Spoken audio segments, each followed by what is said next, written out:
안녕하세요. 건강지킴이 닥터 MBC 목서윤입니다. 오늘부터는 닥터 MBC의 새로운 얼굴이 함께하는데요. 안녕하세요. 네, 반갑습니다. 김차덕입니다.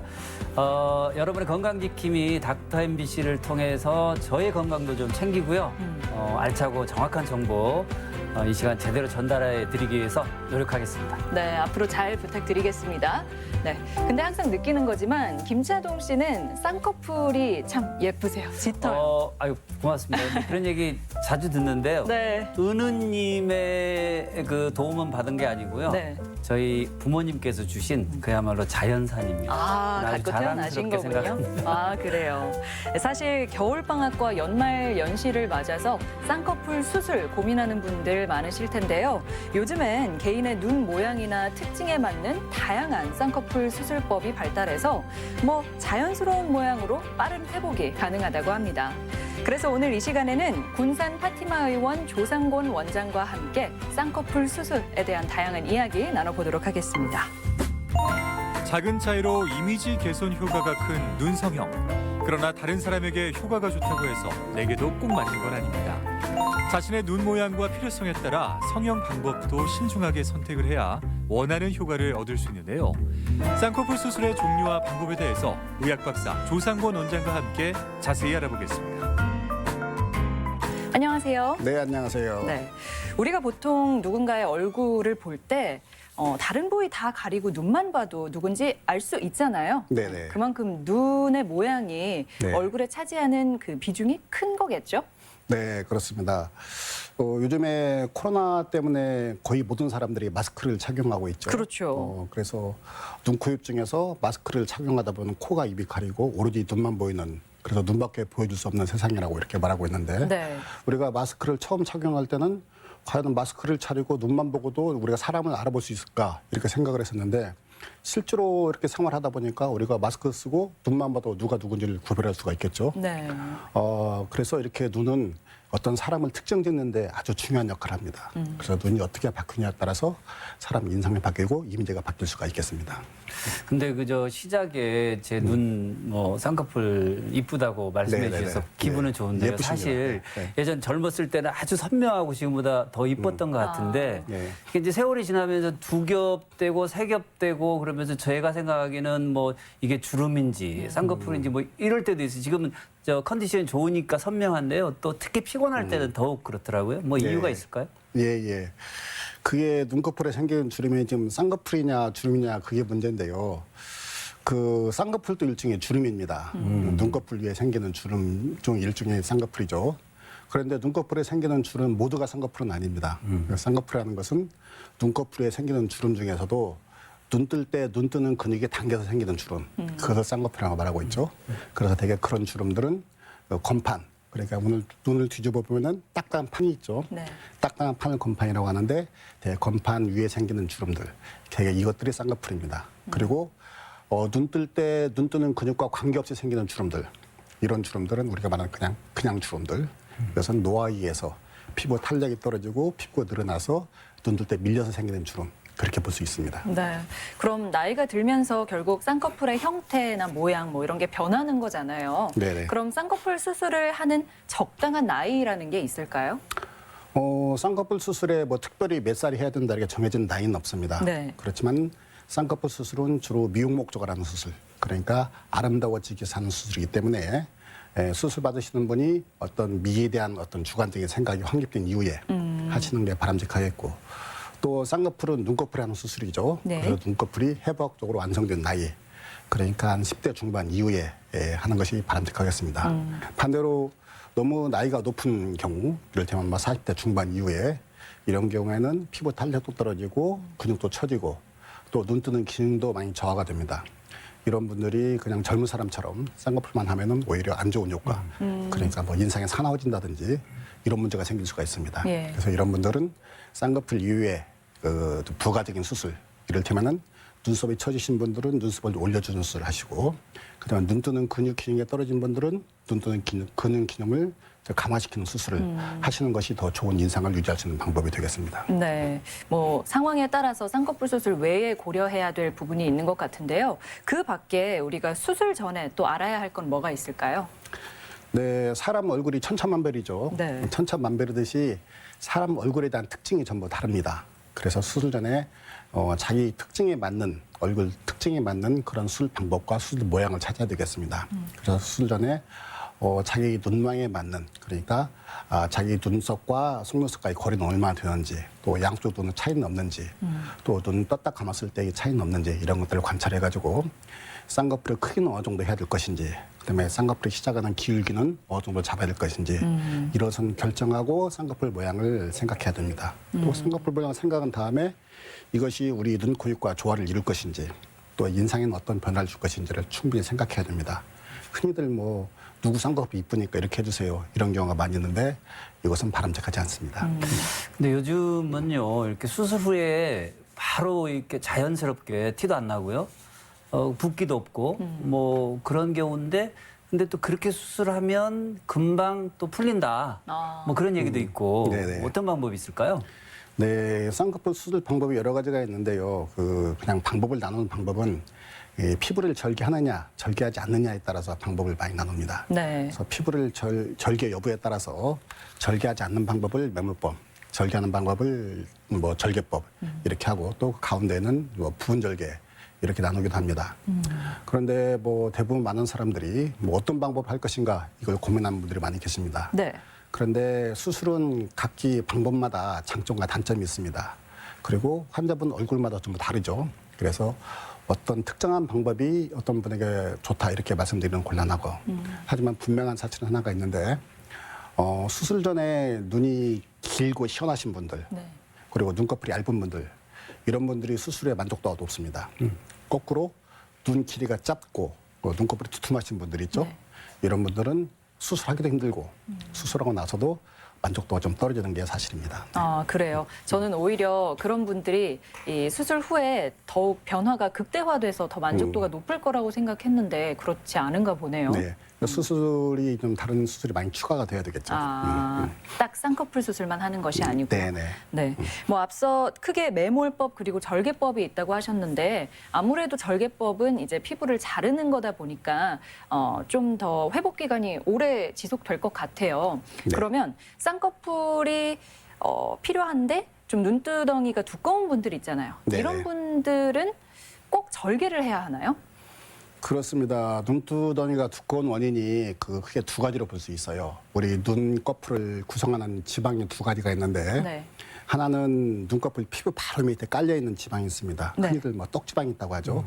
그 지방이 원인이 되는 경우가 있고 또 이 안화뼈, 안구 바로 위쪽에서 안화 위에서 흘러나오는 지방이 있습니다. 이런 지방은 지방집에 쌓여 있는데요. 이건 안화지방으로 표현하는데 이 두 가지가 눈꺼풀을 두툼하게 만드는 흔히 부어 보인다고 하죠. 그런 원인이 됩니다. 그래서 먼저 안화지방이 많은 분들 같은 경우에는 절개를 한다거나 부분 절개를 해서 안화지방을 제거한 이후에 쌍꺼풀을 만들어주는 것이 바람직하겠고요. 또 아까 말씀드린 대로 떡지방으로 표현했죠. 피하지방, 피부 넓게 깔리는 그런 지방 같은 경우 이런 분들 같은 경우는 피하지방이 두꺼운 경우도 있고 또 근육 자체가 두꺼운 분들도 있습니다. 네. 이런 분들은 역시 아까 말씀드린 대로 절개를 해서 그 부분을 일부 제거한 다음에 수술하시는 것이 쌍꺼풀 모양도 예쁘고 또 후에 풀리는 것도 예방할 수 있는 방법이 되겠습니다. 그러니까 저 말씀 들어보니까 조금 전에 제가 여쭤본 거요. 네네. 붓기 없고 수술 후에 바로 티 안 나는 거 이게 예. 매몰법이 예, 그죠? 매몰법이라고 좀 많이 구체적으로 좀 수술 방법 좀 알려주시죠. 예, 예. 매몰법이라는 것은 말 그대로 피부를 절개하지 않고 피부에 몇 군데 구멍만 내서 이 구멍에 이 우리 머리카락보다 더 가는 수술용 실을 넣습니다.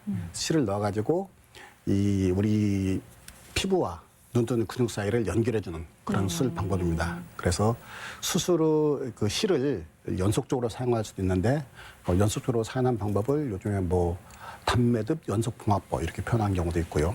또 실을 한 번 한씩 이렇게 꼬매는 방법이 있는데 이것을 뭐 찝는 법 이렇게 표현하기도 합니다.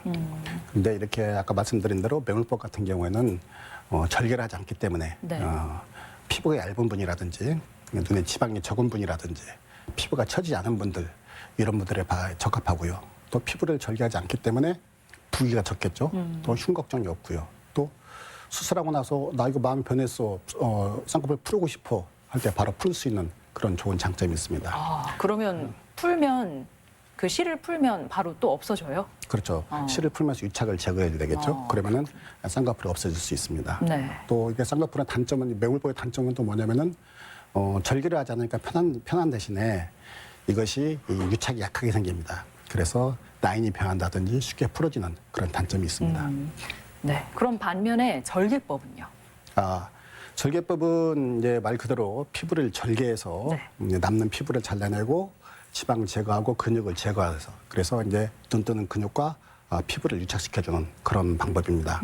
그래서 이것은 말 그대로 절개를 하기 때문에 남는 피부도 잘라낼 수 있고, 눈 안에 필요한 불필요한 뭐 지방이나 근육을 제거할 수도 있고, 또 눈 뜨는 근육 힘이 약한 분들은 눈 뜨는 근육 힘을 보강시킬 수 있고, 그래서 거의 모든 할 수 있는 가장 좋은 방법입니다. 대신에 이것은 절개를 한다고 그랬죠. 절개를 하니까 명물법보다는 좀 부위가 오래 가겠죠.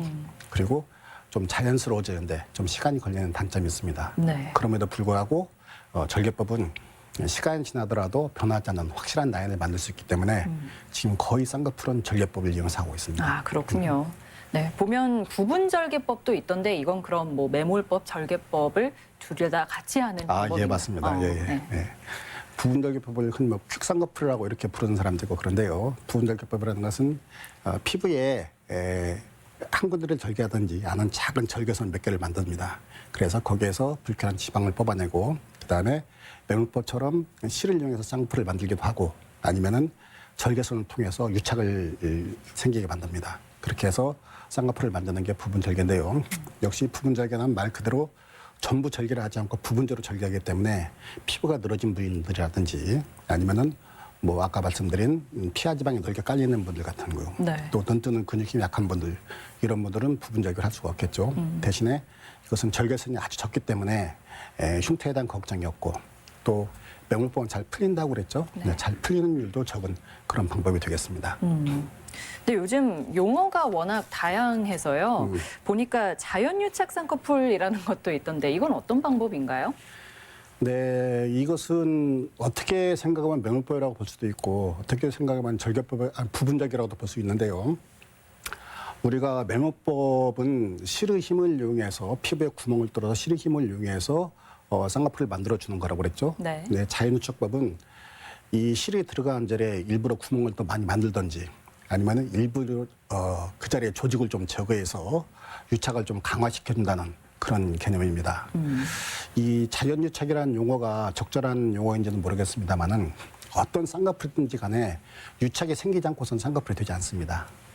매몰법도 사실은 실의 힘을 이용해서 쌍꺼풀을 만든다고 하였는데, 실제로 더 세분적으로 깊이 생각해 보면은 실이 지나간 자리에 미세한 유착이 생깁니다. 그 유착에 의해서 쌍꺼풀이 유지가 되는 것입니다. 그런데 그 유착이 약하기 때문에 좋은 점은 쌍꺼풀이 자연스럽습니다. 근데 단점은 쌍꺼풀이 쉽게 풀릴 수가 있는 것이죠. 이 쉽게 풀린 이 점을 보완하기 위해서 일부러 구멍을 뚫는다든지 조직을 제거해서 유착을 강화시킨다는 그런 개념입니다. 근데 사실 이것이 예전에도 이런 방법들이 많이 소개된 적이 있습니다. 예를 들면 부분절개법이라고 아까 설명드렸죠. 네. 부분절개법도 사실 이런 방법으로 하는 방법들이 있습니다. 그래서 이 우리가 지금 말하는 자연유착법이라는 것은 어떻게 보면 매몰법과 부분절개의 한 중간 정도 되는 수술법이다, 이렇게 생각할 수 있습니다. 그 쌍꺼풀 수술이 어떻게 보면 그냥 뭐 저희들 생각에는 비교적 단순한 수술이다 이렇게 생각했는데요. 지금 말씀하신 거 보니까 엄청 다양해요. 그게 이제 아마 눈의 구성 조건이라든가 이런 네. 차이겠죠. 근데 네. 트임 수술도 제가 얘기 들어봤는데 예. 뭐 그럼 눈이 커진다. 예. 그건 또 어떤 건가요? 예. 눈은 개념이 두 가지가 있는데요. 커진다는 개념하고 길어진다는 개념이 있습니다. 그렇죠. 가로로 길어지는 걸 길어진다고 하고, 세로로 커지는 걸 커진다고 표현하죠. 근데 트임 수술은 길어지는 개념입니다. 가로 길이가 길어지는 개념인데요. 그래서 트임 같은 경우는 눈 길이가 적다든지 앞에 몽고주름이 있는 분들, 그런 분들이 트임 수술을 하게 됩니다. 그래서 트임은 방법이 두 가지가 있죠. 앞에 트는 방법과 뒤에 트는 방법이 있습니다. 앞에 트는 방법은 앞트임이라고 하는데, 이것은 몽고주름이 너무 발달해서 눈 앞을 가리고 있는 분들, 그래서 몽고주름을 제거하는 수술이 앞트임 수술이 될 수 있고, 또 뒤트임 같은 경우는 우리 눈 뒤쪽을 구성하는 조직이나 결막을 절제해서 눈 길이를 길게 만들어주는, 길게 보이게 하는 그런 수술을 뒤트임을 하고 있습니다. 근데 대개 뒤트임 같은 경우는 눈과 눈 사이 간격이 좁은 분들은 되게 앞트임을 하기 어려운 부분이 있거든요. 그래서 앞트임 하기 어려운 분들, 아니면 눈꼬리가 많이 올라간 분이 있죠. 네. 그런 분들이라든지 앞트임을 했음에도 불구하고 눈을 좀 더 길게 하고 싶은 분들, 이런 분들이 되게 뒤트임을 많이 하고 있습니다. 그러니까 눈이 아주 작은 사람들은 앞트임, 뒤트임 다 해야 될 것 같아요. 그런 경우가 많이 있습니다. 아, 그래요? 예, 예, 예. 네. 그래요. 그러면 우리가 흔히 앞트임이라고 하는 것은 그 몽고주름 제거술이라고 보면 되는 건가요? 네, 그렇습니다. 앞트임과 몽고주름 제거술은 거의 같은 개념입니다. 이 몽고주름이라는 것은 눈 앞쪽을 가리고 있는 피부가 네. 앞쪽에서 밑에 쪽으로 흘러내려온 주름선이 있고, 또 피부가 일부가 그 내안각, 그러니까 우리가 눈을 떴을 때 앞쪽에 약간 빨간 창이 보이죠. 빨간 창을 많이 가려서 눈 길이도 작게 보이고 답답해 보이는 그런 것을 우리 몽고주름이라고 하죠. 그래서 이것을 제거하는 것을 몽고주름이라고 하는데, 말씀드렸다시피 이것은 내안각을 건드는 수술이기 때문에 내안각 성형수술이라고 말하기도 하고, 또 내안각, 눈 앞쪽에 피부를 제거한다 해서 뇌안각 체피술 이렇게 부르기도 합니다. 그래서 이 몽고주름 제거술은 수술 방법이 여러 가지가 있는데요. 어떤 방법으로 수술하면은 한 3개월 정도 네. 몽고주름 제거한 자리에 붉은색 선이 보이는 경우도 있을 수 있고, 또 어떤 방법으로 수술하면은 수술한 자국이 전혀 보이지 않는 이런 수술 방법도 있습니다. 그런데 어떤 수술 방법을 선택해야 되냐 하는 것은 일단 그분의 환자분의 몽고주름 상태와, 그리고 수술하시는 의사 선생님이 어느 방법에 익숙한가, 이거에 따라서 결정된다고 할 수 있습니다. 네. 그 뒤팀 이렇게 수술을 하시고 나중에 다시 뭐 붙었다. 네네. 이러면 저희가 생각해도 뭐 보기 좋지 않을 것 같은데 어떤가요? 그런 경우? 그런 네. 얘기는 저도 많이 들었어요. 예, 예. 뒤트임은 다시 붙는다. 예, 맞습니다. 흔히들 뭐 뒤트임하면 다시 붙는다, 그리고 묻으면 모양이 더 멋있다, 다 두 가지 의미 있는 말입니다. 원래 눈 뒷구리는 약간 우리가 V자 모양으로 날카롭게 V자 모양 형태를 이루어야 좀 세련되고 아름답게 보입니다. 근데 뒤트임을 해서 아까 붙는 경우에는 아까 김차동 씨가 말씀하신 대로 그게 그 V자 모양이 아니라 U자 모양으로 변합니다. 그리고 길이도 짧아지고요. 그래서 하지 못한 것보다 더 안 좋은 그런 결과를 유발할 수가 있습니다. 그래서 뒤트임 전에는 좀 많은 생각을 해야 됩니다. 우리 눈꺼풀은 이 안구를 싸고 있죠. 그래서 눈꺼풀은 이 안구를 보호하는 역할을 합니다. 그리고 이 눈꺼풀 구조는 우리 안구 모양에 최적화가 되어 있습니다. 그래서 눈동자 안구 운동을, 그러니까 눈동자의 움직임을 원활하게 하는 작용을 하고, 또 우리 안구를 보호하는 눈물 흐름을 원활하게 하는 그런 기능이 있습니다. 그런데 무리하게 뒤트임을 하는 경우에는 이런 이 안구의 생리적인 흐름을 억제한다거나 자제한다거나, 아니면은 아까 말씀드린 대로 유착에 생기는 문제가 생길 수가 있습니다. 그래서 뒤트임 수술 방법도 여러 가지가 있는데, 환자의 눈 모양에 맞는 정확한 수술 방법을 선택해야 되겠고, 정확한 수술 방법으로 아주 정확하게 수술을 해줘야 됩니다. 그 수술 후에요.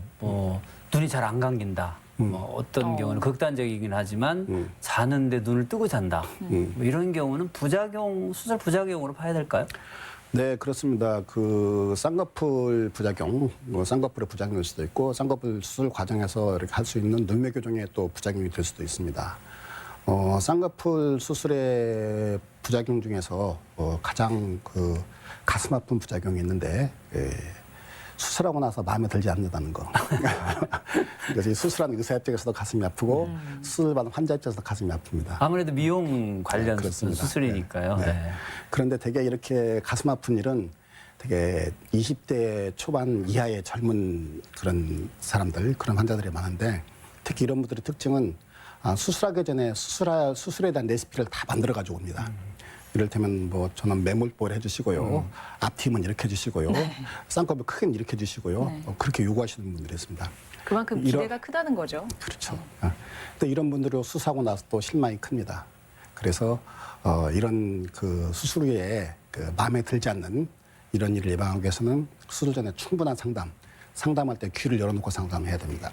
충분한 상담을 해야 되고, 두 번째, 수술에 대한 환상을 버려야 됩니다. 뭐 흔히들 원판 불변의 법칙이라고 했죠. 아무리 수술해도 원판은 변하지 않습니다. 단 원판이 개선되는 것뿐입니다. 그래서 너무 많은 기대를 하지 않는 것이 바람직하겠고요. 실제로 그 성형외과에서 이렇게 쌍꺼풀이 불만족스럽다는 것은 진짜 빈도는 많지 않습니다. 실제로 수술 후에 쌍꺼풀 수술에 가장 많은 부작용은 역시 짝짝이, 비대칭이 가장 많은 부작용 중 하나입니다. 사람 얼굴은 자세히 보면 다 비대칭이죠. 비대칭이 정상이라고 하죠. 그런데 얼핏 봐서 큰 차이가 없으면 정상이라고 봅니다. 눈도 마찬가지죠. 수술하기 전에 눈꺼풀을 보면 다 비대칭입니다. 그런데 얼핏 봐서 정상 범위 크게 눈에 띄지 않으면 정상으로 보죠. 쌍꺼풀 수술 이후에도 마찬가지입니다. 자세히 보면 다 차이가 있습니다. 그런데 얼핏 봐서 큰 차이가 나지 않으면 그건 정상 범위를 봅니다. 그런데 딱 봐서도 차이가 난다. 그것은 확실히 잘못된 비대칭이고 그것은 교정술이 필요합니다. 그리고 쌍꺼풀 수술에 많이 나는 그 부작용 중에 하나가 또 아까 김대통 씨가 말씀하신 대로 눈이 덜 감기는 현상. 이것도 많이 생기는 부작용입니다. 이런 부작용은 주로 아까 말씀드린 눈매 교정한 이유라든지 아니면은 눈꺼풀 피부를 너무 많이 절제하는 경우 이런 경우들이 잘 감기지 않을 수 있습니다. 그런데 이런 부작용은 대부분이 시간 지나면서 저절로 호전이 됩니다. 그래서 이런 부작용 생기신 분들은 좀 기다려 보시면은 많이 호전될 수가 있습니다. 또 반대로 눈이 잘 안 떠지는 부작용이 생길 수가 있습니다. 예를 들면 수술 중에 눈 뜨는 근육을 잘못 조직돼서 눈이 덜 떠지는 문제가 생길 수 있습니다. 이것은 재수술로 교정을 하시는 것이 바람직합니다. 또 가끔 가다가 그 속눈썹이 지나치게 치켜 올라가는 그 안검 외반증이라고 하는데 이런 문제가 생기는 분도 계십니다. 이것은 대부분이 수술 중에 피부를 지나치게 많이 절제해내는 경우에 생길 수가 있습니다. 이것도 대부분은 저절로 시간이 지나면서 많이 호전이 됩니다. 그런데 만약에 피부에 염증이 생겨서 그 일부분이 속눈썹에 치켜 올라가는 경우가 있습니다. 네. 이것은 되게 시간 지나도 저절로 호전되는 경우는 극히 드뭅니다. 그래서 나중에 재수술로 교정하시는 게 바람직하겠고요.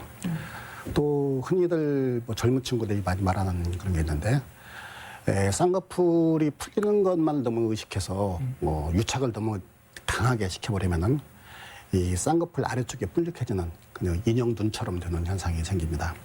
그것을 뭐 소세지 눈이라고 표현하는데요. 이렇게 된 경우에는 이것은 천상 재수술로 교정을 해야 됩니다. 뭐 쌍꺼풀 수술이야 주위에서 참 요즘은 많이 하는 수술이기는 하지만 그래도 우리가 부작용은 꼭 생각해 봐야겠습니다. 네네. 네, 오늘은 쌍꺼풀 수술에 대해서 의학박사 조상곤 원장과 함께 이야기 나눠봤습니다. 원장님 오늘 말씀 고맙습니다. 네, 감사합니다.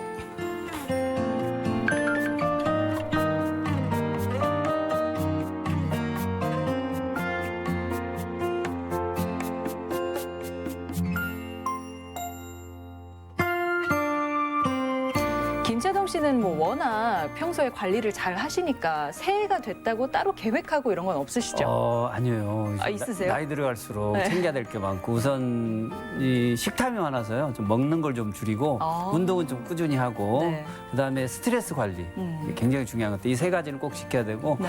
또 요즘은 뭐 다 아시다시피 하나 더 챙겨야 될 게 있잖아요. 그러니까요. 언제 어디서나 마스크 꼭 잘 챙겨 쓰고 예. 또 개인 방역 수칙 잘 지키는 거 이거는 역시나 새해에도 잊지 않으셔야겠습니다. 자, 저희가 준비한 소식은 여기까지고요. 저희는 다음 주에 더 알찬 소식으로 찾아뵙겠습니다. 고맙습니다.